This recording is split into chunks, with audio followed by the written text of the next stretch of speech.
اب اس سے غرض نہیں ہے کہ آپ کی گاڑی جو ہے وہ ٹوٹے پوٹے کچھ بھی ہو، جو آپ نے اس پیسے دے، ان کو اپنی منتھلی انسٹالمنٹ لازمی چاہیے، ٹھیک ہے جی. جبکہ اگر کوئی آپ گاڑی اگر کنونشنل بینک سے اگر آپ نے لیز پہ لیٹ سے کہ آپ نے گاڑی جو ہے وہ کرائے پہ لی اور آپ کی گاڑی جو ہے وہ ایکسیڈنٹ میں ڈیمیج ہو گئی، ٹھیک ہے جی، ساری ذمہ داری جو ہے وہ آپ کے اوپر ہے. ایز اے کسٹمر آپ کے اوپر ہی ذمہ داری ہے کہ آپ سارے لاس کو بیئر کرو گی. جبکہ اسلامک بینک کے اندر ہرگز ایسا نہیں ہوتا. اجارہ کانٹریکٹ کا مقصد ہی یہی ہے کہ اگر گاڑی کو اگر ایک مالک ہے، ایک بینک ہے، ٹھیک ہے، رائٹ آف اونرشپ اس کے پاس ہے، اگر وہ رینٹل پیمنٹ آپ سے لے رہا ہے، رائٹ آف اونرشپ اس کے پاس ہے، تو وہی بندہ جو ہے وہ لازمی طور پہ جو ہے وہ اس چیز کا پابند بھی ہونا چاہیے کہ وہ لاس کو بیئر بھی کرے، ٹھیک ہے جی. تو اسلامک اجارہ کانٹریکٹ کے اندر اگر آپ کی گاڑی ایکسیڈنٹلی ڈیمیج ہو جاتی ہے تو ذمہ داری کس کی ہوگی؟ ذمہ داری ہوگی مالک کی. مالک کون ہے؟ بینک. ٹھیک ہے جی. دو الگ الگ چیزیں ہیں، انٹرسٹ بیس فائنینسنگ کے اندر اور آپ کا کنونشنل فائنینسنگ کے اندر دو الگ الگ چیزیں ہیں. لاس کنونشنل بینک برداشت کرے گا کسٹمر، اسلامک اجارہ بینک میں برداشت کرے گا بینک خود. ٹھیک ہے جی. تو دو چیزیں آپ کو ہے. تیسرا ہے use of asset. Use of asset کے اندر اگر ہم بات کریں تو آپ کی گاڑی اگر ایکسیڈنٹ میں ڈیمیج ہو جاتی ہے اور وہ 1 مہینے تک جو ہے وہ آپ کے استعمال میں نہیں رہتی، ٹھیک ہے جی، بینک صحیح کرا کے نہیں دیتا یا آپ کو استعمال میں نہیں رہتی. اگر کنونشنل بینک بات کریں تو اگر آپ کی گاڑی لیٹ سے کہ ایکسیڈنٹ ہو گیا اور وہ استعمال میں نہیں ہے تو آپ کی گاڑی استعمال میں ہے یا نہیں ہے، آپ کو اپنی منتھلی انسٹالمنٹ جو ہے وہ ایز پر یور اسکیجول جو ہے وہ کنونشنل بینک کو دینی پڑیں گے. جبکہ اسلامک بینک کے اندر اگر آپ کی گاڑی ایکسیڈنٹ میں ڈیمیج ہو گئی ہے اور وہ آپ کے استعمال میں نہیں ہے، ٹھیک ہے جی، تو آپ کو اس رینٹل منتھ اس پرٹیکولر، جیسے کہ میں کہتا ہوں کہ 1 مہینے کے لیے میری گاڑی جو ہے وہ ایکسیڈنٹ کے طور پہ جو ہے وہ ڈیمیج ہو گئی تھی اور وہ اس کنڈیشن میں نہیں کہ میں چلا سکوں، تو میں اس پرٹیکولر منتھ کا جو ہے وہ رینٹ نہیں دوں گا. ٹھیک ہے جی. یہ چھوٹ اس اجارہ کانٹریکٹ میں مل جائے گی آپ کو. چوتھی ہے جی انسٹالمنٹ اور رینٹ. جیسے ہی آپ سائن کرو گے کانٹریکٹ کا کنونشنل بینک کے ساتھ، لیزنگ کانٹریکٹ کا، ٹھیک ہے جی، اور وہ آپ کو پیسے دے گا، بھلے وہ اس کو کچھ غرض نہیں ہے کہ آپ کچھ بھی کرو، آپ جاؤ گے گاڑی خرید لو گے، ٹھیک ہے جی. جیسے ہی آپ نے سائن کیا کنونشنل بینک کے ساتھ لیزنگ کانٹریکٹ کا اور اس نے آپ کو پیسے دیے، اسی تاریخ سے لے کے آپ کا جو ہے وہ منتھلی انسٹالمنٹ جو ہے وہ شروع ہو جائے گا. ٹھیک ہے جی.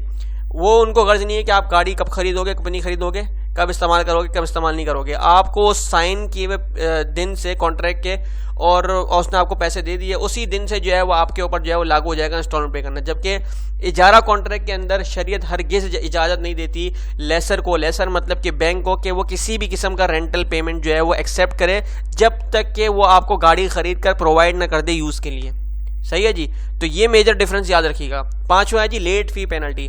لیٹ فی پینلٹی سے مراد جیسے کہ اگر آپ ان سے لیزنگ کانٹریکٹ سائن کرتے ہیں کنونشنل بینک سے اور آپ ٹائم پہ جو ہے ان کو انسٹالمنٹ نہیں دے پاتے تو وہ آپ کو یہ لیٹ فی پینلٹی چارج کرے گا.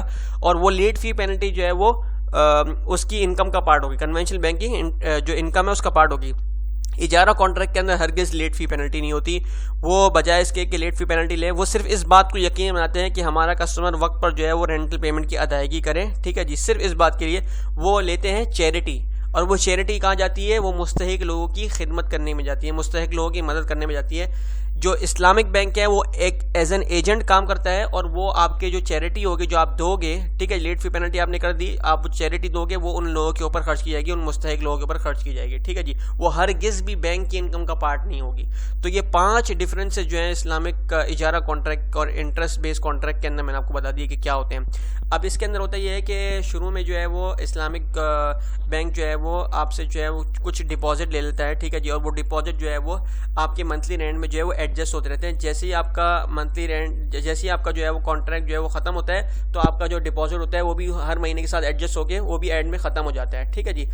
اس کے اندر امپورٹنٹ چیز یہ ہے کہ آپ کو جو ہے وہ ڈیوریشن آف کانٹریکٹ جو ہے اسٹارٹ میں جو ہے وہ ڈیسائیڈ کر لینا چاہیے کہ میں کتنے سال کے لیے جو ہے وہ یہ کانٹریکٹ کر رہا ہوں، کتنے مہینے کے لیے کانٹریکٹ کر رہا ہوں. 6 مہینے بھی ہو سکتے ہیں، 1 سال، 2 سال، 3 سال، جتنے بھی مدت کے لیے آپ کانٹریکٹ اس حساب سے جو ہے رینٹل پیمنٹ ڈیسائیڈ کی جاتی ہیں.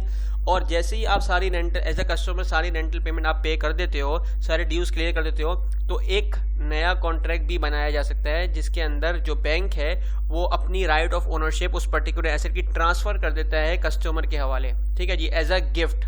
ٹھیک ہے جی. ہم نے کار کی بات کی نا، تو کار میں جو ہے وہ بینک کے پاس رائٹ آف اونرشپ تھی. جیسے ہی آپ نے رینٹل پیمنٹس پے کی، جیسے ہی آپ نے سارا ڈیوز کلیئر کرے، تو بینک جو ہے وہ آپ کو جو ہے وہ اس پرٹیکولر گاڑی کا اونرشپ بھی جو ہے وہ ٹرانسفر کر دے گا ایز اے گفٹ. اس نیو کانٹریکٹ جو گفٹ کا جو کانٹریکٹ ہے اس کو کہا جاتا ہے اجارہ و اقتناء.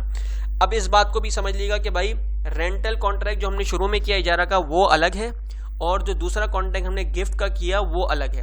ان دونوں کانٹریکٹ کو ہم ایک کانٹریکٹ میں نہ ملائیں کیونکہ یہ دو الگ الگ کانٹریکٹ. اگر آپ اس طریقے سے کریں گے تو یہ بالکل بھی شریعت میں ہرگز جائز نہیں ہے. ٹھیک ہے, دونوں کانٹریکٹ انڈیپینڈنٹ ہونے چاہیے, ایک دوسرے کے اوپر ڈیپینڈنٹ نہیں ہونے چاہیے. اگر ایک دوسرے کے اوپر ڈیپینڈنٹ ہو گئے تو یہ بالکل غلط ٹرانزیکشن ہو جائے گی اور یہ بالکل غلط طریقہ ہو جائے گا.